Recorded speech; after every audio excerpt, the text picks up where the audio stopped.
Okay, good. Hi, everyone. Welcome.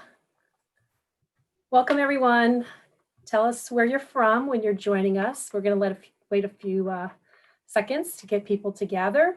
I am Jeannie Breedy, and I'm delighted to be here today to host or moderate this class for you. I am Marketing Director for Color, and today we are going to be featuring a Winsor & Newton class, and it's seasonally inspired. It's going to be using watercolor pencils, and we're going to make some holiday gift tags. So you've had classes, you've joined us before. We have Mandy Peltier, who's going to be presenting. And if you have, I encourage you to participate in the chat and enjoy and have a good time with it and happy holidays. So let's take it with Mandy and let's start creating. And let us know where you're from. I see we have lots. Oh, good. Wow. Lots of things. It's so nice to be here with you all today. I am Mandy Peltier, like Jeannie said, and I am an artist and instructor. I predominantly use colored pencil, but I do like to dabble in all sorts of media. The poinsettias behind me are oil, and then all the paintings behind that are colored pencil or oil pastel. So I do like to dabble in a lot. Today we're going to use watercolor pencils again. I've taught a couple other classes for Michaels and Winsor & Newton. And if you haven't watched those classes, you can go on to Michael's YouTube channel and rewatch them.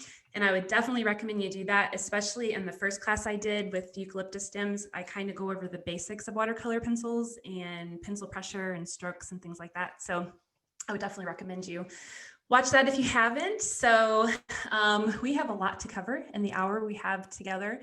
So I'm not going to continue talking on about myself. If you do want to learn more about me, you can go to my website at mandypeltier.com and you can read my biography there and some of my professional accomplishments. So with that, I'm going to switch to my other camera.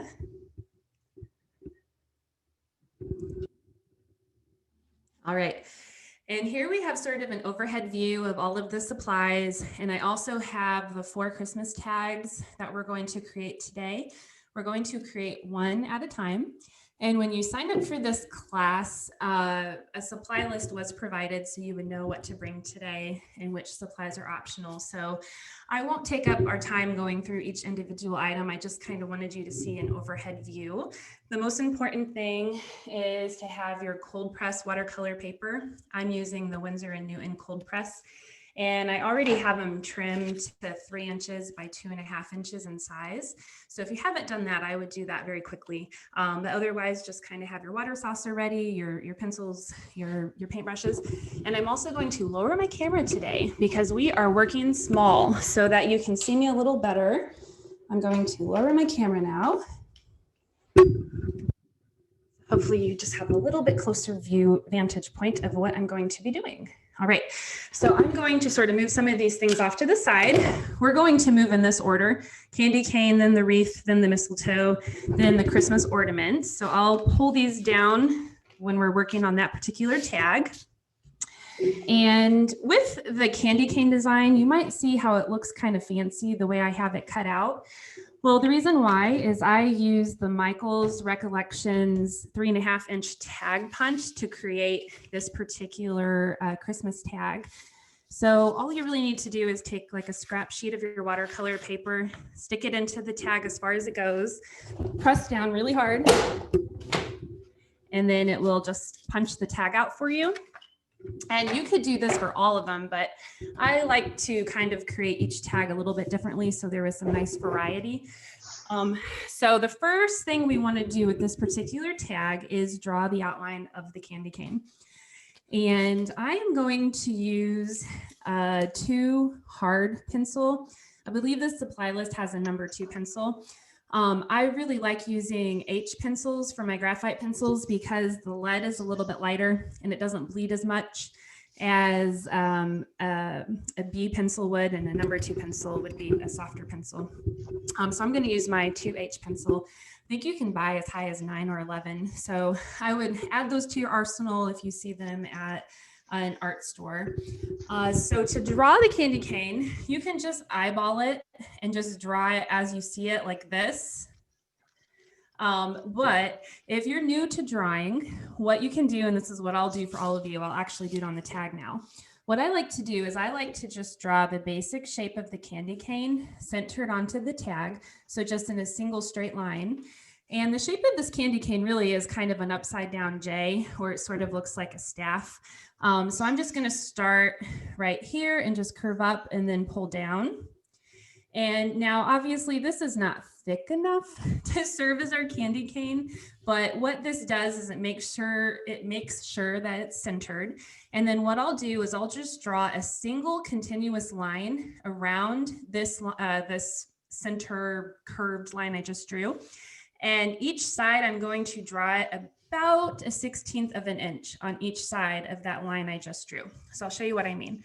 I'll just sort of start on the right side and I'll draw and then I'll curve around. And so you see the spacing is only about 1/16 of an inch on either side of that main line I drew.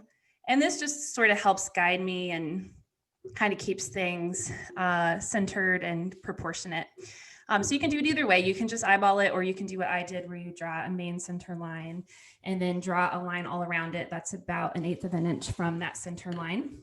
And then what you can do is you can use your eraser and erase that main center line that you drew. All right, so everyone with me? All right, so now the confusing part is the stripes, because this candy cane has thin stripes and thick stripes. And before we place color on the candy cane, just having the outline can make it look a little confusing. Like, which one's the red stripe? Which one's the white stripe? So I'll show you a trick that I do to kind of help with that. So what we're going to draw first is the thicker stripes. And these stripes are all about 1/4 of an inch thick. So each line we're going to draw for the thicker stripes are going to be spaced about 1/4 of an inch. So I'm going to start at the bottom, and I'm going to draw the bottom of the red stripe or the top of the white stripe, depending on how you want to look at it.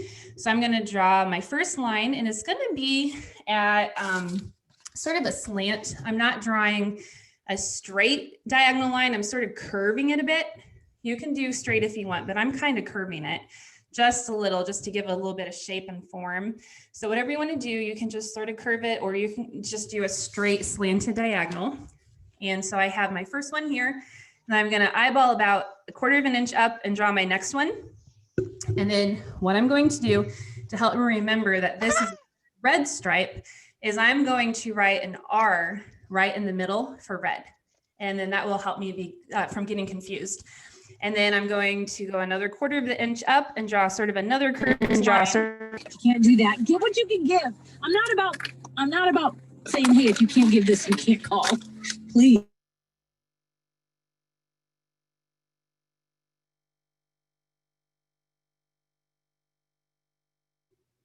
All right, sorry about that. I don't know what happened there. Okay, so I'm going to draw a line right above. This is a white stripe. I'm not going to write W in the middle. I'm only going to do it on the red ones. So about 1/4 inch above this line, I'm going to draw another stripe and write R. So we have a red stripe, because it's going to go every other. And I'm just going to keep drawing these sort of slanted lines every 1/4 of an inch. And I'm going to write an R inside every other one to tell me that it's a red stripe. Does that make sense for everyone? And I'm just going to squeeze in as many as I can. So I was able to get in 1, 2, 3, 4, 5, 6 red stripes. And I'll hold this up a little bit closer so you can see. And now what we're going to do is we're going to draw in the thin red stripes. So they're the exact same stroke, just a slightly curved diagonal line. At the very base of the candy cane, I only put in 1 there, and I only put in 1 at the tip as well. So in this first white stripe, I'm just going to draw 1 singular curved line. And then in my next white stripe, I'm going to squeeze in 2. And they're only like 1/32 of an inch separated in their distance, and they're just centered right in the middle of that white stripe. And I'm going to do that to every white stripe. And so maybe now you might see why I thought it was a good idea to put an R on the red stripes because you just have a bunch of lines on your candy cane right now. So it can be hard to see what's what and which stripe is supposed to be red and which stripe is white. All right, so I'll give you Hey, guys. Mandy, you're doing nicely. It's just, can you just bring your tag a little closer to the camera because they can barely see it because it's a very light, and I know why you're doing it lightly, but yeah, that's better. So if you can go a little, that's better. Yeah. So everyone, the purpose, obviously, you don't want to make it too dark because then you're going to have issues with that. You know, Yes, once the you lay down the color. Yeah, it'll smear and sort of darken the stripe. So I'm sorry you're having a hard time seeing. I'll remember to pull this up on the future ones. This is this is probably the most challenging one to draw, just because you have so many lines and stripes and they're all so close to each other. So if you can do this one, you can do any of the ones we're doing today, I promise. All right, so what we're going to do now is we're going to use our first watercolor pencil, and that is Ice Gray. For those of you who have taken my other classes, you know how much I love this color. It's a very light blue color. It's more of a very light sky blue than it is a gray. And what we're going to do is we're going to add some shading to our candy cane so that it looks more like a form instead of just a shape. So it has some form to it, has some, it's rounded a little.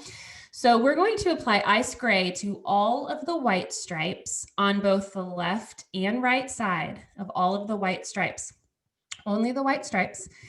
And the spacing of this, our strokes are going to be about 1/8 of an inch on the left side and 1/8 of an inch on the right side. So the center of every white stripe will not receive any color. It'll just be the left side and the right side, 1/8 of an inch thick or so. And this is a light color, so you may have a hard time seeing this. So I'll walk you through it. I'm going to start on the very bottom white stripe, and I'm just going to use a back and forth coloring stroke in my normal handwriting pressure. And I just applied an even layer of Ice Gray, about 1/8 of an inch thick. And I'm going to do the same thing on the same stripe to the other side, to the right side.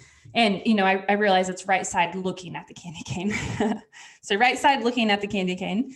And then I'm going to skip the first red stripe, and I'm going to do the same thing to the second white stripe, where I'm going to apply Ice Gray 1/8 of an inch on the left side and on the right side. I'm going to leave the center of the white stripe without any color.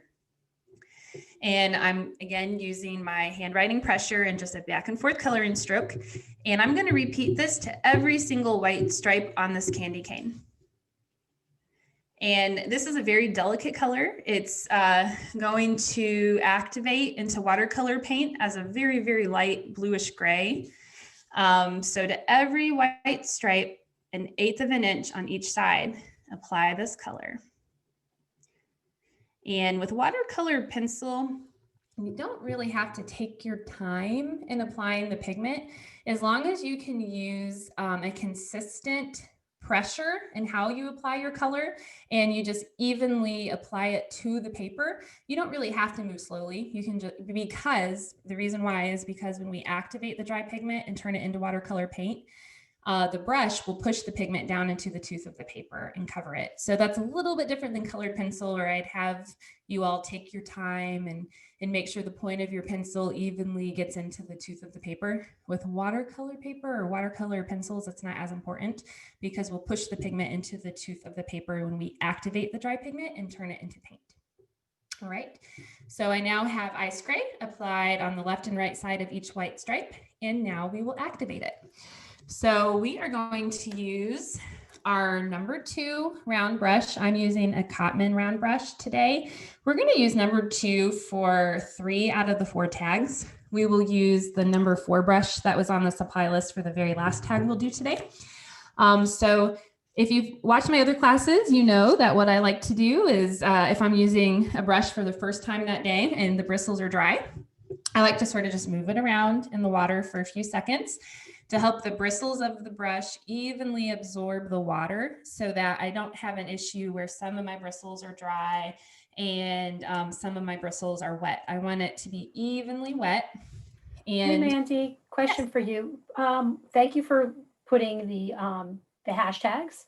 on the top and how the artist can reach you, could you put the tag to the upper right so it stays in the frame a little bit, and then it's not actually, put it to a little bit to the right of that. And then this way everyone could see it while you're drawing. How about that? Because we have quite a few. That looks better. Thank you. All right, sure thing. All right, so I've sufficiently wet the bristles in my brush. Now we are only going to be activating the ice gray for now. And you can see that it's a very thin amount. It's only 1/8 of an inch on each side. So we don't want our brush to be too wet. Because one thing with watercolor, if you put too much water on your paper, it can create harsh lines, or it can just take a really long time for the paper to absorb that water and dry. So normally in my classes, I have you wipe your brush on each side 2 times along the rim of your glass. For the ice gray pigment, let's wipe it 5 times because we just want it to be wet enough to activate the pigment. So I'm going to wipe it. I'll put it in the water and wipe it 1, rotate a little, 2, rotate a little, 3, rotate a little, 4, rotate a little, 5. So I wiped it 5 times to remove some of the excess water. And then I'm only going to apply it to the ice gray pigment and to nothing else. All right, so I'm going to move it sort of in a back and forth manner just until the pigment is dissolved. It should only take a second. And then I'm going to move to the next one, and I'm just going to work my way up, working on the left and right side of each stripe. And I'm only going to apply my wet brush to the ice gray pigment. And the nice thing about ice gray is it's so light, it might be hard to tell if it's fully activated. But as the paper absorbs the water, it'll also continue to soften the pigment. So don't worry too much if you're not sure if it's fully activated. I guess what I'm trying to say is don't rub at it back and forth for a long time. Just do it for a few seconds to each 1/8 inch section of ice gray. And Mandy, once you're done, just bring that up close to the camera because white on white is a little challenging, and then just tilt it a little bit so that we could see the other way. Yeah, we have to look, there's a little bit of a glare, but that looks better because people see it. Once you lay down the red, it'll really accentuate where the ice cream is. I'm trying to be very clear in how I'm presenting the directions. So even if you can't see very well, listen to what I'm saying so you can understand what you were doing. And there also are some written instructions for this that I believe are in the chat that you can download and have access to. And it also walks you through written each step that I do for these card tags. Okay. That is true. So I'm going to repeat. I actually put in the tag, the link to the templates, and I'm going to put the link now for the directions, but all this was also included in your class. But yeah, and also remember that this is being recorded.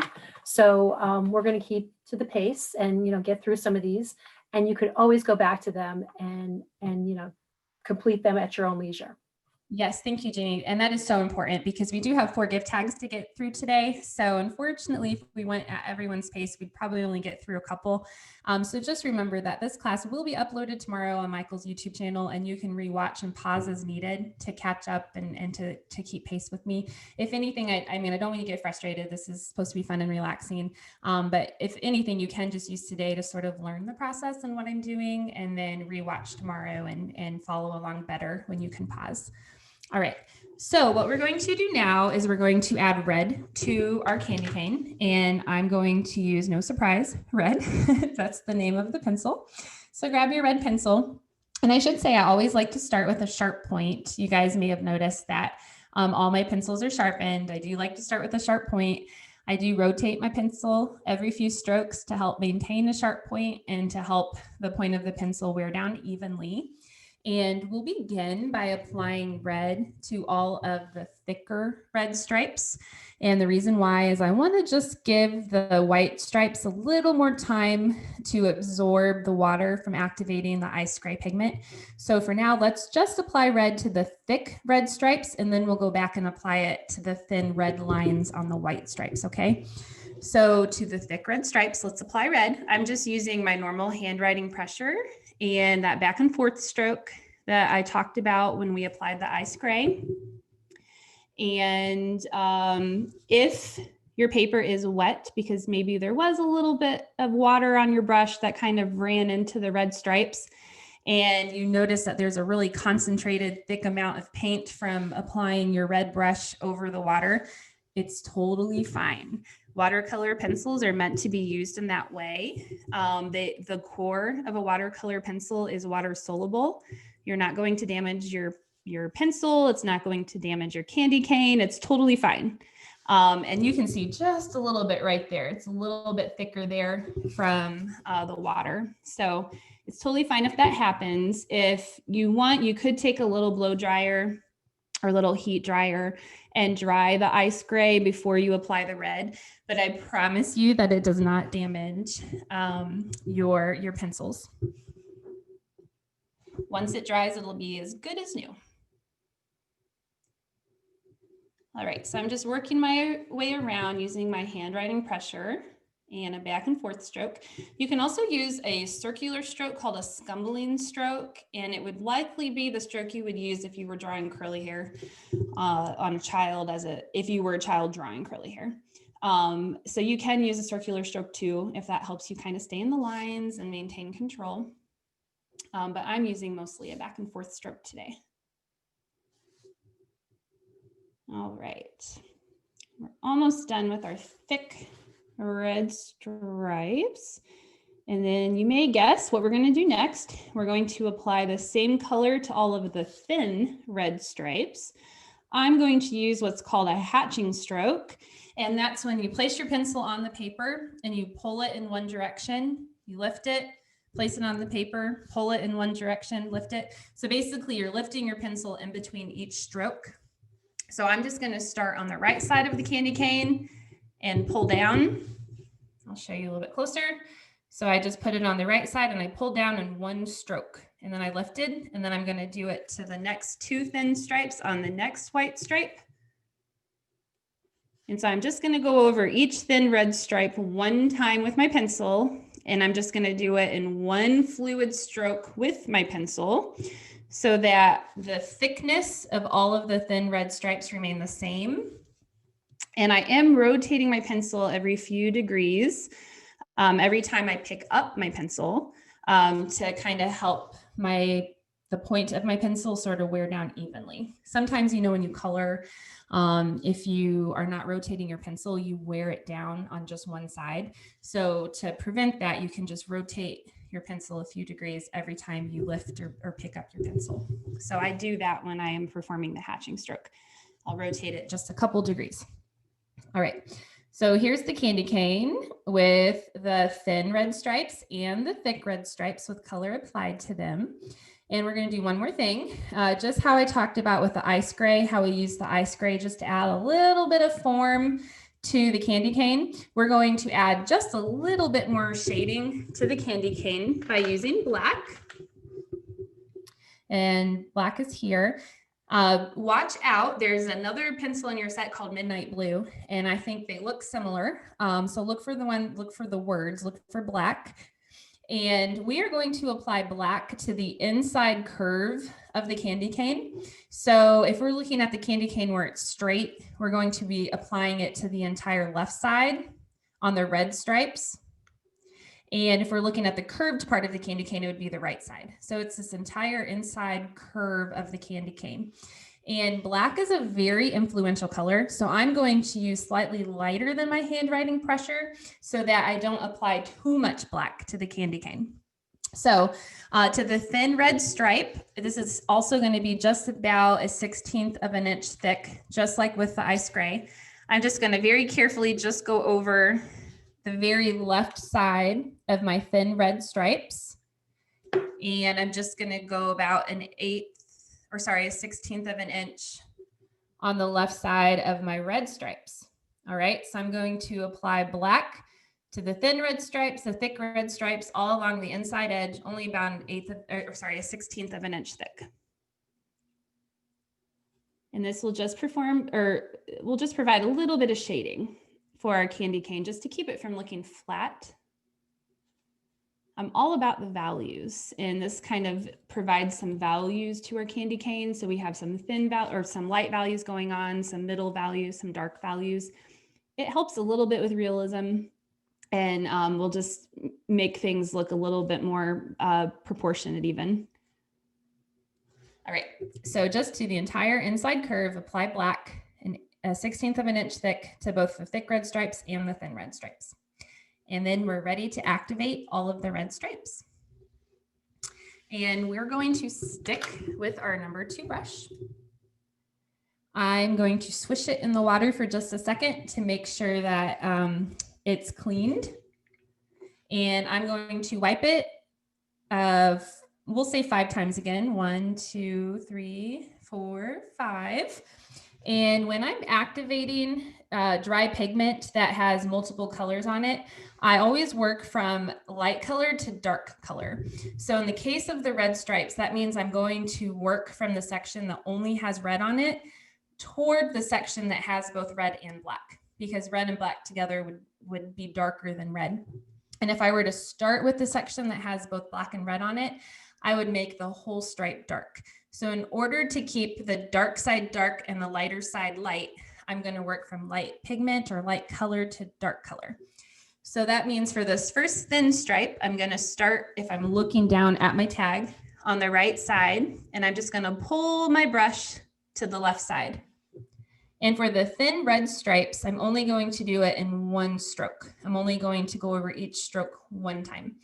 And that will prevent it from getting too thick, and just let the paper sort of soften the pigment on those thin red stripes as the paper absorbs the water. But for the thicker red stripes, what I will do is they're thicker, so I have a little bit more room to work with. I will sort of move in a back and forth stroke to dissolve the pigment. And I'm going to work from the right side to the left side. So the side that has only red to the side that has both red and black. And then as soon as I dissolve the pigment, I'm going to pick up my brush and I'm going to move on. So I'm not going to fuss with it. I'm just going to dissolve it and then let the water sort of bleed and meld into itself and let it kind of do what it wants. And that's a hard thing with watercolor, is surrendering to the will of the water. I love the phrase that says, be the water, not the rock. And I feel like with watercolor, you have to allow it to be the water and to prevent yourself from being the rock, if you will. So what I'm going to do now is I'm going to clean my brush. So I like to clean my brush after every set of thin stripes and then 1 thick stripe, so that any black that sort of builds up on my brush won't influence whatever comes after.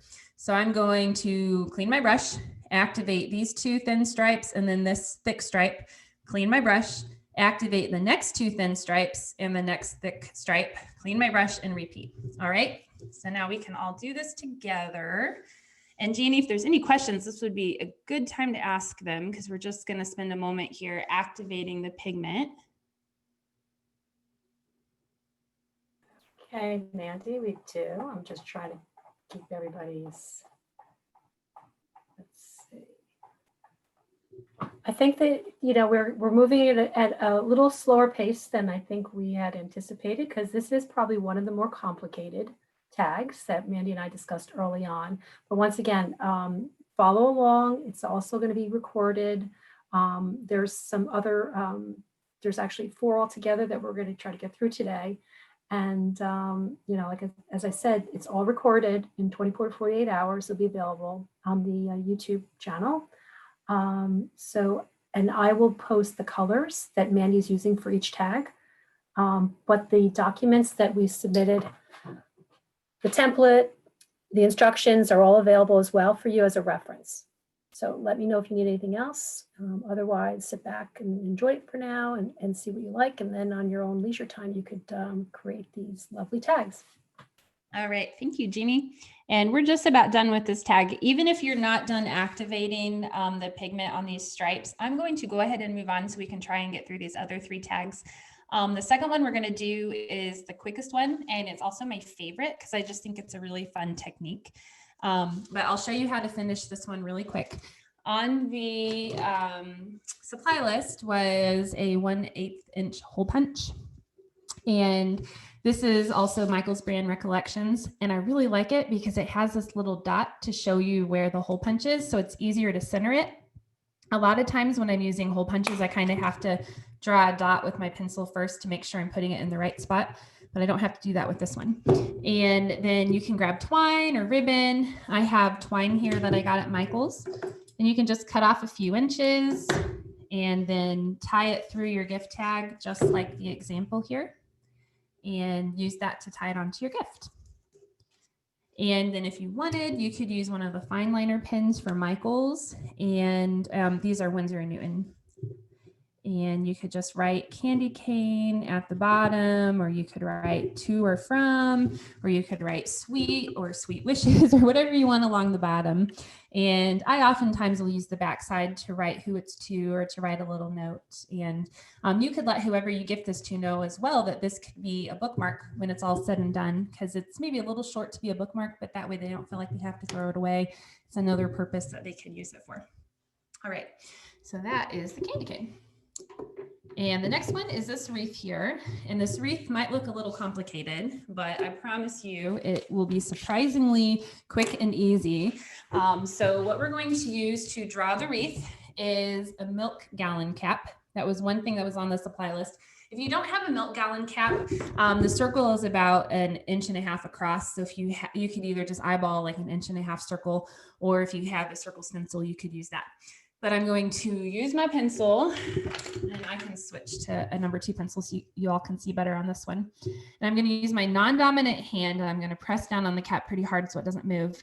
And I'm going to center the cap on the tag, and then maybe just move it up maybe 1/8 inch so it's slightly above center.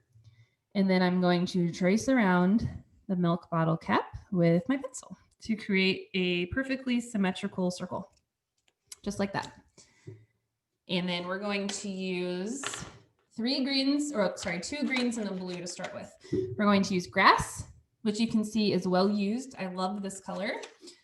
Lush green, which is a darker green than grass. And then we're going to use midnight blue. Make sure you have midnight blue and not black. If you go back and watch my eucalyptus class, you'll see I accidentally grabbed black instead of midnight blue. So just watch that. And what we're going to do is we're going to go all around the wreath, and we're going to draw a series of 5 V's using each color. And by V, I mean the letter V, like this. All right, so we're going to space them only about 1/16 inch apart. And we're going to do a series of 5 V's in one color, with the point of the next V sort of going down into the opening of the last V, like this. All right, and then we're going to do 5 of another color, 5 of another color, and then we're going to repeat. So essentially, we're going to have a series of 5 V's in each of these 3 colors 2 times. So I'm going to start with grass, and I'm going to start sort of down in the lower left. And the sides of my V are maybe 1/4 inch, but this does not need to be perfect. You'll see that mine is not going to look perfect. So I'm going to do 1 V, 2, 3, 4, 5. So you see my V's all look a little different and a little sloppy. It's totally okay. And then I'm going to use lush green, and that's going to be my next series of 5 V's. Oh, that broke a little. 1, 2, 3, 4, 5. And now I'm going to grab my midnight blue and do a series of 5 using midnight blue. And so I've gone about halfway around doing a series of 5 V's using each of these 3 colors. And now I'm going to repeat the same thing in the same order. I'm going to do a series of 5 more V's using the grass, 5 using the lush green, 5 using the midnight blue. And you might see that I'm sort of turning my tag as I go to kind of help me go the same direction with my V's and to sort of have the same angle. So that's something you can do if it would help. I do it because it sure helps me. So grass, lush, midnight blue, and you can really do any order with these. Since this is your first time creating this tag, if you find that you maybe spaced them too far and there's not enough room to do all 3 colors twice, don't fret, it's okay. Just squeeze in what you can. You can even overlap your colors a little bit. I promise you it'll still turn out great. And really you could just see today as like the practice run, just to kind of get a feel for how these tags work, and then you can redo it later. And then what we're going to do before we activate the dry pigment and turn it into watercolor paint is we're going to use the other green that's in your set, or another green that's in your set, called olive green. And to sort of darken up the wreath and give it more of like natural earth tone colors, we're going to do a whole circle of these using this one color. And I'm going to use slightly heavier than handwriting pressure. It doesn't matter where I start on the wreath. I am not going to try and perfectly line up my olive green V's with the previously applied V's. I'm just going to go around randomly. Wherever they are is where they'll go. So I'll show you what I mean. V, V. So I'm just moving at a fairly brisk pace. I'm not trying to get them lined up perfectly over the other V's. I'm not counting. I'm just doing a whole circle of V's using this olive green color. And I'm using slightly heavier than handwriting pressure just so that this color has some influence when we go to activate the dry pigment here in just a second. All right, so that's basically how you make this wreath. It's just by drawing V's all the way around.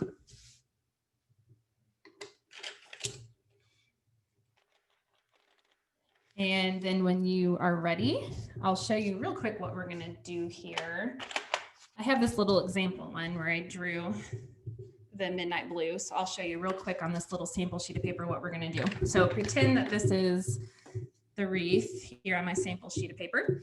What I'm going to do is I'm going to take my number 2 pencil, or sorry, not my number 2 pencil, my number 2 brush, and I'm going to wipe it just twice on the rim of my glass because I'm okay with having more water on this particular tag because of what we're going to do to get the effect that we want. And we're basically going to do hatching strokes with our brush.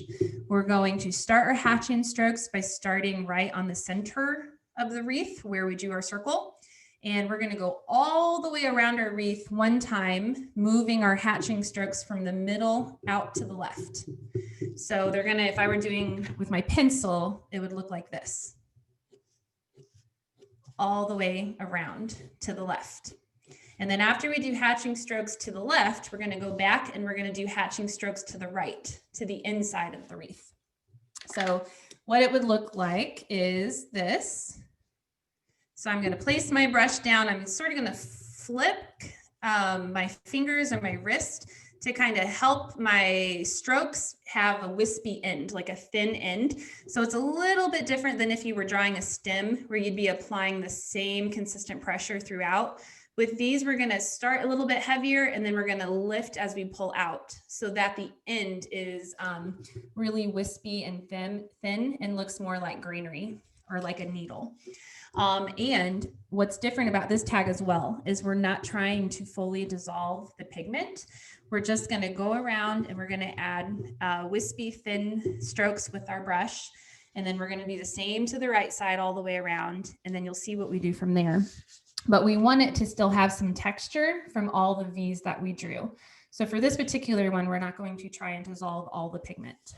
And you may not notice anything this first go round, you know, if it's actually doing anything, but I'll show you here. So I'm going to start on my grass and I'm going to go from the center to the left. And I'm just going to kind of rotate my tag as I do my hatching strokes to the left. And every 5 or so hatching strokes, I'm going to re-wet my brush because I do want there to be a moderate amount of water on the wreath. And I kind of want the wreath to stay wet, and you'll see why in just a little bit. So I'm just working my way around doing hatching strokes for now, starting at the center of the wreath and moving toward the left. And don't get hung up in, you know, taking your time, just sort of do wispy strokes, rotate as you go. Once you get a hang of this, this wreath or this gift tag is really fast. And it's fun. It's kind of hard to pull away from. You're going to keep wanting to do hatching strokes all the way around. And eventually you'll say, okay, enough is enough. But Mandy, I have a question someone's asking. They're asking, can they add more colored pencil to darken the wreath? But should they do it while it's dry or while it's wet? What would you recommend? Well, if you do it while it's wet, it will be very concentrated and thick. So you can experiment with that and see if you like how it looks. It's totally permissible to do that. And it's one technique to using watercolor pencils. But I would recommend trying it first, adding more layers of dry pigment and then activating, because the more layers of dry color you add, the darker value it's going to be, and the more pigment it's going to allow your wet brush to work with. All right, and so I just did all the way around, working from the center to the left. Now I'm going to go in the other direction on the inside of the wreath. So working from the center to the right. And when I give directions today, it's looking at the tag.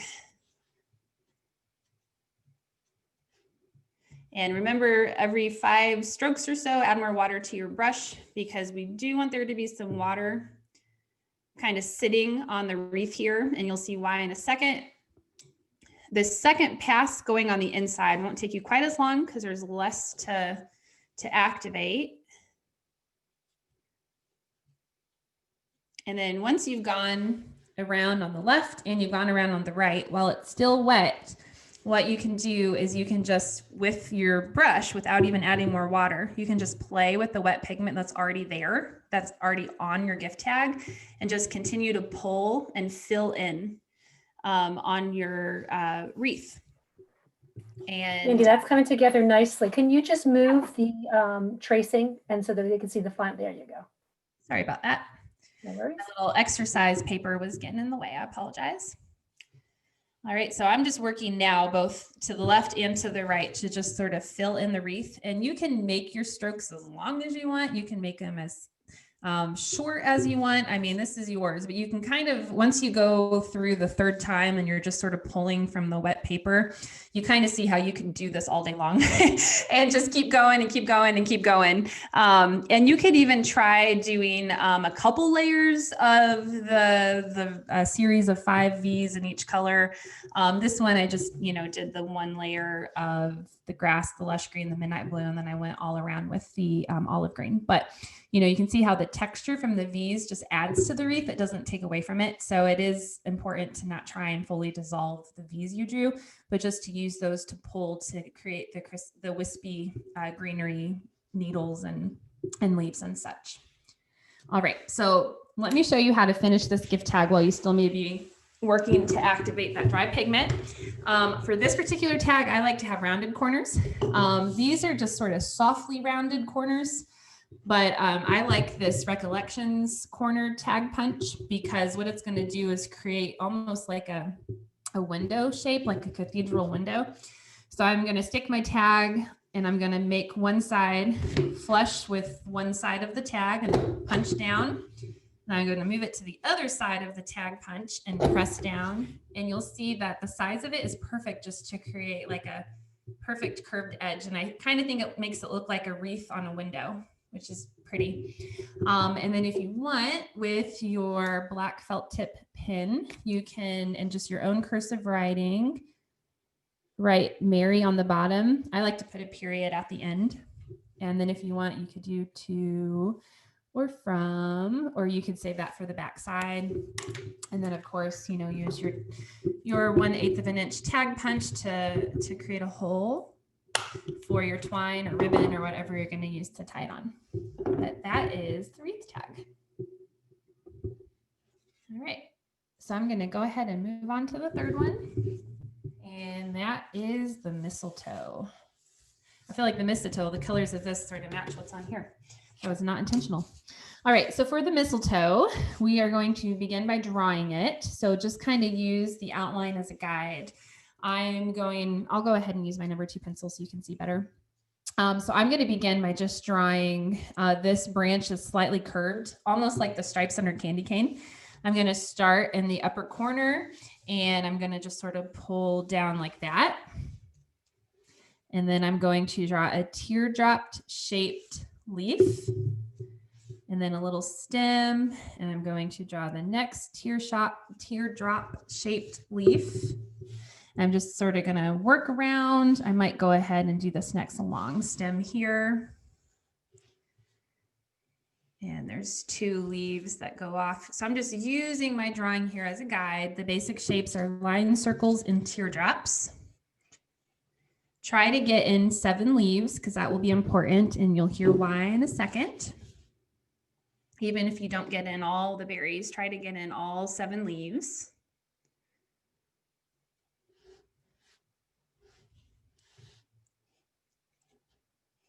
And just use the outline or the picture here as sort of a guide about where to place your lines and your teardrop leaves.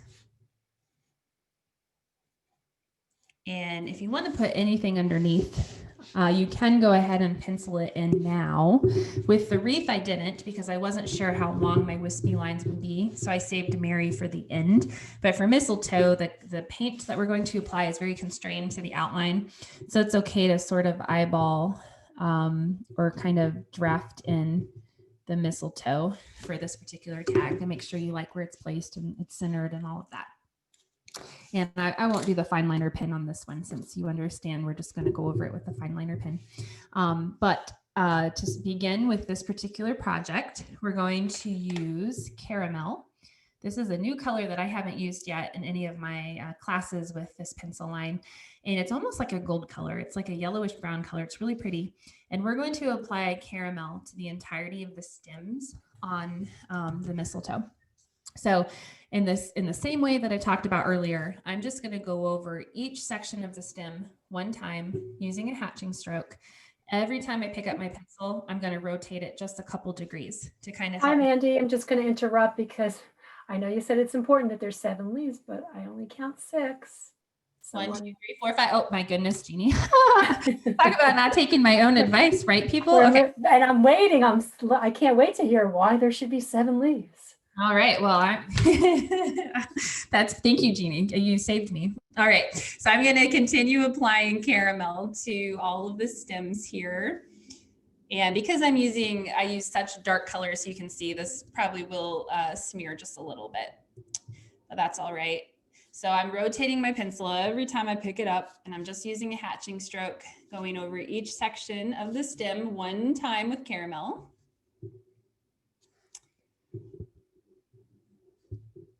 All right, almost done here. Okay, so now I have all of the stems covered with caramel. We're going to use another darker brown called Umber. And I've used Umber, I think, in every class I've taught with this line of watercolor pencils. And we're going to apply Umber just to the upper half of the stems. So if you were to just visually divide these stems in half, we're only going to apply it to the upper half. So you can be approximate here, but I'm going to start maybe here. And same process, we're just going to use hatching stroke, go over the upper half just one time with Umber. It'll kind of create an ombre effect where the stems will be a little bit darker, on the top than they are on the bottom. It just sort of creates some variance in color. I like the look of that. So you don't have to do this, but I like doing caramel all over and then just a darker Umber just to the upper half. And then we're going to go ahead and activate the stems. Number 2 brush, swish it in the water for a few seconds to make sure it's clean from our last tag. And I'm going to wipe it just 2 times.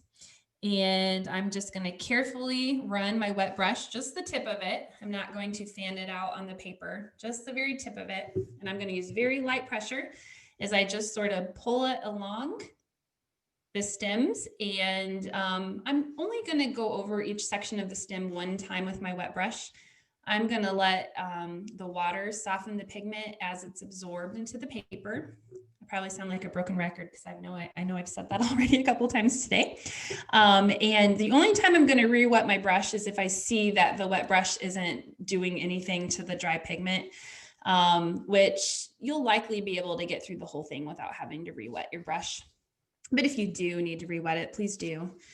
Really, the goal here is just to soften the dry pigment and not necessarily to scrub it and make sure it's fully dissolved. It's more just to soften it. And working with such thin lines, it can be a little tricky and it can take some practice. But the nice thing about watercolor pencils is that you can draw on the thin lines and then just activate it with the wet brush.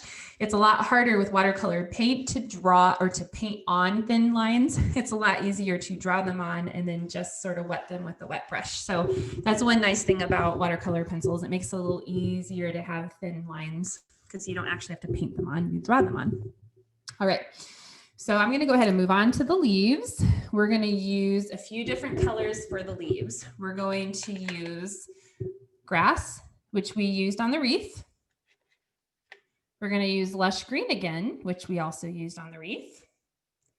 We're going to use olive green, another one we used on the wreath. And we're going to use caramel, which was that sort of yellowish brown color we used first on all of the stems. So hopefully you have these pencils still handy since we've used them all already.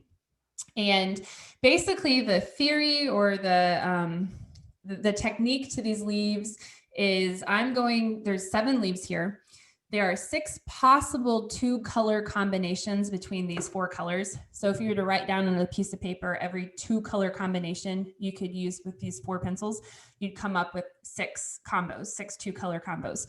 So each of these leaves is going to receive one of those 2-color combos that are possible with these 4 pencils. And then the 7th oddball one is just going to receive 1 color olive green. All right, so that's sort of the method, just so you understand. I'll tell you on each leaf what 2 colors to apply, but that's sort of the method here. And the way I sort of broke it down is mostly the leaves that use olive green in the 2-color combination will be on the left side. And for the most part, the leaves on the right side will involve the color combinations that have caramel in it. All right, so for the far left leaf, so this one here, that's going to be grass in olive green. So grass and olive green, we're going to apply a single layer of grass using our back and forth stroke and our normal handwriting pressure. And then over top of it, we'll apply olive green in the same manner. Now you actually can apply olive green first and then grass. The order doesn't really matter, but the first leaf will receive both a layer of grass and then a layer of olive green. And just remember, you don't really have to move super slow here. Just as long as your pressure is consistent and your coverage is even, you can move as fast as you can. So the first one is grass in olive green. The second leaf from the left is lush green and olive green. So lush green and olive green. You can start with grass you can start with lush green or you can start with olive green. It doesn't matter. Either one's fine. The color combination will yield the same result when we activate it with a wet brush. So first on the far left was grass and olive. Second is lush and olive. The third leaf from the left is the one that's only going to receive olive green. And because these 2 leaves receive 2 layers of color, let's just go ahead and add 2 layers of olive green just for consistency. I cannot speak today, people. What is wrong with me? Consistency sake. There we go. All right, so 2 layers of olive green.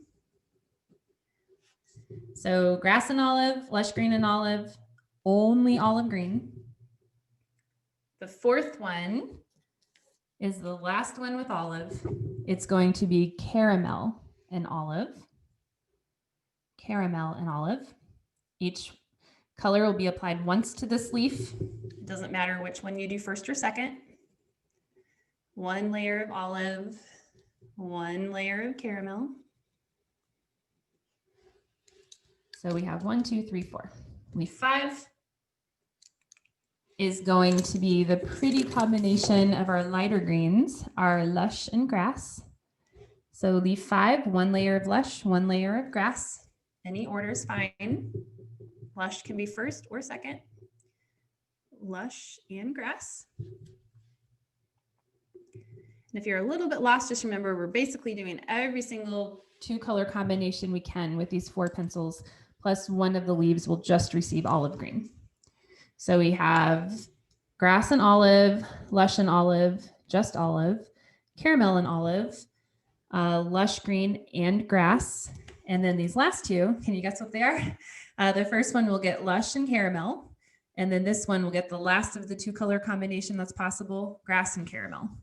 All right, so we'll start with lush green and caramel on the 6th leaf. 6th leaf from the left. Caramel and lush green. And then the very last leaf will get caramel and grass. And, you know, if you don't like these color combinations, or you only like maybe 1 or 2 of the 7, there's no reason why you can't do that color combination on all of them. If you really like, once we activate the dry pigment and turn it into watercolor, you really like this color combination, feel free to make all of them that color combination. Or if you like 2 or 3, just rotate between those 2 or 3 that you really like. I just thought it was kind of fun to use every color combination we could with these 4 colors, and it also sort of a cohesive palette. Mandy, I'm going to just jump in for a second because we have a question regarding sealing or varnishing. Thank you for bringing that up, first of all, because that looks really good. And I can't wait to activate it because it'll really soften it up. But would you make any suggestion to someone if they were to preserve these, what they would use? Because in terms of sealing it, what would you suggest? Yeah, I can see why you might want to seal these, because generally with watercolor, I'll answer the question as we activate these leaves just to save time. So we're just going to use our number 2 pencil, or I keep saying number 2 pencil. I'm telling you, I need more coffee today or something. Number 2 brush. I think that's why I keep saying pencil, because usually you say 2, you say pencil. So our number 2 round brush, we're going to swish it in the water. We're just going to wipe it twice and activate 1 leaf at a time using the back and forth, and clean your brush in between each leaf. All right, so that's what we're gonna do. All right, so as for the varnishing, usually with watercolor, artists don't varnish the finished work, but I could totally see why maybe you would want to with these tags. So there are some varnishes or some final sprays that are watercolor safe. So I would make sure that it says on the bottle that it's okay for watercolor. And then you could apply a few layers of that to your finished tag. I would also honestly experiment with maybe laminating it. If you happen to have a laminator, I have a laminator and I'm kind of obsessive about it. Like, I get really excited when I get to laminate something. I don't know why. It's kind of weird. I'm kind of weird. So I would even maybe try to see if laminating it works, or maybe doing a combination of the 2, because that would definitely help preserve it for whoever you're giving it to. Hopefully that answers. I think so. You gave plenty of options. Yeah. We're getting close to the end, but as you can see, we may lose some people, but we're going to continue on. Yes.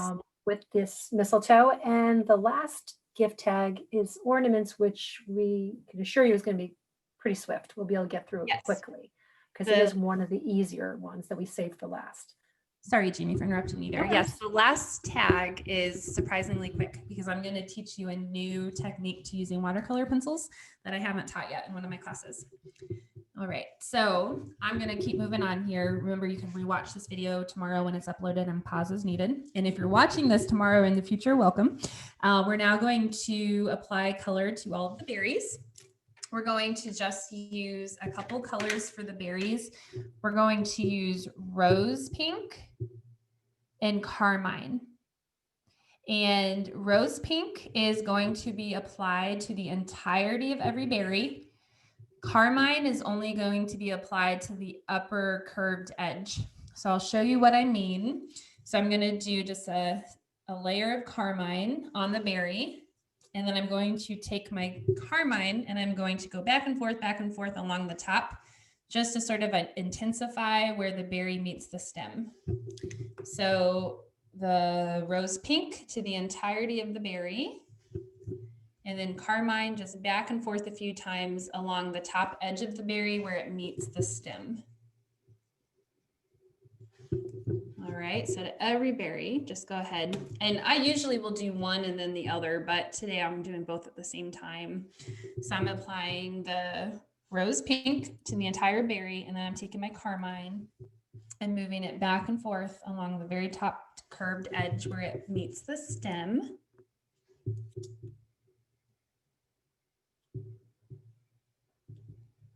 And remember, you can move quick with watercolor pencils as long as you use the same pressure and even coverage with your stroke. It's not something where you have to move really slow like I would have you do with colored pencils. And then after you apply color to all your berries, we're going to activate the berries with our number 2 brush. I got it right this time.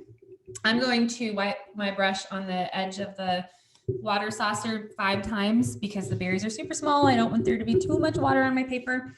And I'm just going to do kind of a circular stroke with my brush to activate those berries. I am only going to clean my brush after every 2 to 3 berries because I'm okay with some of the berries having kind of a different color profile than the others. I want that. I want there to be some variety. So it should be fairly quick to activate these berries because you're just kind of doing a quick circular motion with your brush to activate that pigment. And then while the paint is still wet, you're going to take your Carmine pencil again, and you're going to draw a little dot at the very base of each berry. That's about 1/16 of an inch thick. And so you're applying dry pencil onto wet paint. So it's going to go on very concentrated, very thick. That's exactly what we want. And just remember, the watercolor pencils are meant to be used in this way. It's a water soluble binder. When the wet core of your pencil dries, it'll be as good as new. And then what you can do to further intensify the seed on each berry is after you draw a 1/16 of an inch thick dot using the Carmine, you can go right over top of that and make like a 1/32 of an inch thick dot using the black. So almost like you're just dabbing the pencil. It's a very thin little dot, but that just sort of further intensifies the seeds. So this one looks a little sloppy because I used my darker graphite pencil, so it did smear just a little bit, but hopefully you can at least see where the berries are. So I did a small dot of Carmine and then an even smaller dot of black on top of that, just to sort of emphasize the seeds on the berries. All right. So that's this tag. And then I want to just show you one other way you can round the corners if you don't have a corner punch. One of the supplies was a water bottle cap. You can use your water bottle cap to round the corners. What you would do is you would take the water bottle cap and hold it up against one corner, make the edges of the water bottle cap sort of flush against the sides, and then trace around the curve. And you would do that to all 4 corners, and then you could just use your scissors to cut it out. And that will also curve your corners without actually having to buy a corner punch. And we're actually going to be using our water bottle cap for the next gift tag. So we're going to move on to that one real quick. I promise you this one is quicker than it probably looks because it uses a fun technique it's a really quick way to give you a super light value. So I'm going to just jump in, Mandy, real quick, just because there's a lot of questions. As we said, we put it in the chat. It's michaels.com/classes. If you go to the Michaels homepage, there's a link at the top that'll take you to classes, and you'll see all these video recordings. And then once you click on it, it takes you to the Michaels YouTube page. You'll be receiving a survey in the next 24 to 48 hours, and we'd love to have your feedback about Mandy, about the content, about the class, so we can continue to provide these great classes that you're interested in. So I'm going to let Mandy continue. Please post your creations at Make It With Michaels and also at #WinsorNewton, and you can follow Mandy at Mandy Peltier Artist. She has, there you go, and she has a website as well. So we want to encourage everybody to stay in touch and share and communicate with Mandy as well. Thank you, And Jeannie. thank you for joining us, and we will continue with this class with this tag, and then Mandy will wrap things up for us. Thank you, Jeannie. All right, so center the water bottle cap right in the center of this tag and trace around it with your pencil. And so this is the main red ornament. And then we're going to sort of create the recessed ornaments by putting the water bottle caps slightly above and to the side of the main center cap. If you want, you can totally trace around the cap. I'm just going to trace where I need to. And I even have this water bottle cap hanging off to the side. So you can see it's just partial. It's not necessarily the whole circle. And then I will do this one over here. So you're going to do a center one and then one that's to the left and one that's to the right. You can stagger them a bit. In the example here, the green one's a little bit higher than the blue one. You can do the orientation however you want. But the goal will be to make the red ornament look like the in focus closer ornament. All right. So then what we'll do is we'll draw the caps, and the caps are basically 3/4 of a trapezoid. So I'm kind of going to go up at an angle, across, and then down to draw the caps for each of these ornaments. And then each ornament will get a string. So I'm just going to draw a straight line for the string. All right. And then if you want, you can kind of freehand draw joy or another word, or you can just make it to from, and then that will receive a layer of the black felt tip marker. And what we're going to do first is we're going to apply color to the main center ornament. The cap is only going to be the color black. So to the string, we're going to use that hatching stroke. We're just going to apply the pencil one time over the string in one single layer. And then the cap will just fill in with our handwriting pressure and our back and forth stroke. And then as soon as you're done applying black to the string and to the cap, we're going to activate it with our number 2 brush. I'm going to wipe my brush 3 to 4 times to remove excess water. And I'm just going to apply it in one stroke to the string and then in a back and forth manner to the cap to make sure the pigment is dissolved.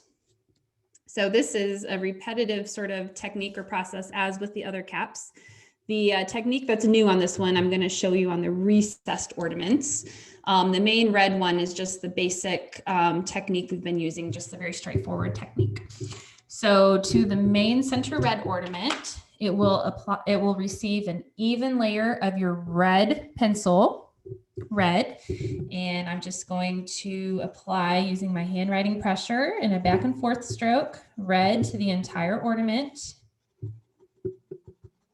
And again, with watercolor pencils, it's nice. You can move a lot faster than you can with colored pencil, because I know that even though I see some tooth of the paper peeking through that white, that when I activate this dry pigment with a brush, that will push it into the tooth of the paper and allow for full coverage.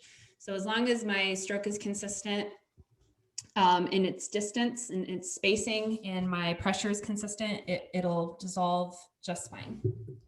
So we're going to go ahead and activate the red ornament, and this is what we'll be using our number 4 brush for.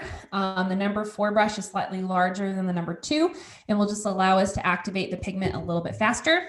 So I'm going to swish it in the water for a few seconds to help those bristles absorb the water because we haven't used it yet. Oh, and you may have noticed your water is not dirty. That's another benefit of watercolor pencils. There's not as much pigment waste, because the pigment that you apply on the paper kind of stays on the paper versus going into your water saucer, which I think is kind of nice. So there's less pigment waste. Whereas with watercolors, you kind of mix your palette in a palette versus on the paper. But with watercolor pencils, you're mixing your palette on the paper itself. And so the pigment you apply stays. It doesn't go into the water saucer like it does with regular watercolor paints, or at least not as much. All right, and then if you want, after you activate the red pigment, you can take, if you want, this is optional, a paper towel and just lightly dab on one side to kind of create a lighter value on that ornament, like a highlight. I think that's sort of a nice effect. It gives it a little bit of form. I'm all about the form. And if you want, you can also apply a layer of black like we did to the candy cane on one side of the ornament to darken it and turn it more into a form. I won't do that today because that's optional. You don't have to do that, but you can. All right, so not trying to move too fast, but I know we're a little bit long on time. Let me show you the technique to creating really light values on the back ornaments quickly. So we could draw on the pigment, but it'd be very, very hard to do it super lightly to where it would be really lighter than this one. It would dissolve evenly where our pressure would be consistent. So what we can do is grab your number 2 brush again, swish it in the water, grab your black pencil, and I promise you this will not damage your brushes. I'm not even going to wipe my brush on the rim. I'm just going to flick it once to maybe remove any excess water. And I'm going to run my wet brush just on the tip of my black pencil 3 times. I'm going to rotate my pencil and my brush just a couple degrees in between each swipe. So it's going to look like this. 1, rotate a little, 2, rotate a little, 3, rotate a little. So I literally just did 3 swipes with my slightly wet brush on the black pencil.